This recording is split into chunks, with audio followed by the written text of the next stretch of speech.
cette initiative dont on ne mesure pas encore l'importance.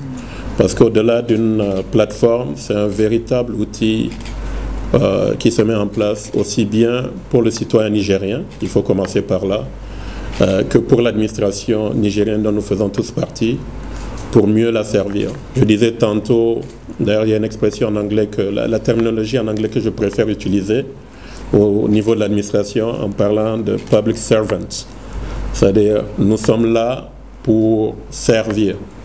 Et cette plateforme, un de ses rôles essentiels est justement de nous amener à mieux servir, d'avoir cette administration de proximité qui soit efficiente, qui soit efficace.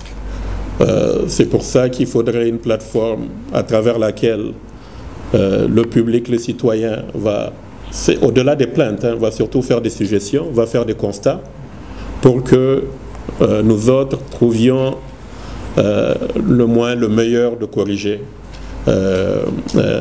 notre façon de faire, notre façon de rendre service pour être le plus efficace possible. La plateforme Guidant Shawara a un lien aussi qui peut permettre aux gens qui sont découragés d'aller vers le médiateur. Et de son côté, le médiateur de la République, s'il reçoit trop de choses, ça rebondit chez l'inspecteur des services généraux qui va remettre ça aux bonnes personnes. L'objectif du projet, c'est vraiment la recherche de solutions collectives, gouvernement, société civile et citoyens, aux besoins prioritaires des citoyens. Et vous avez perçu tout ce qu'ils ont pu faire sur le terrain en termes de participation citoyenne, je veux dire en live, les individus. Donc cette plateforme est là pour pour amener l'équité dans la participation citoyenne. Je veux m'expliquer.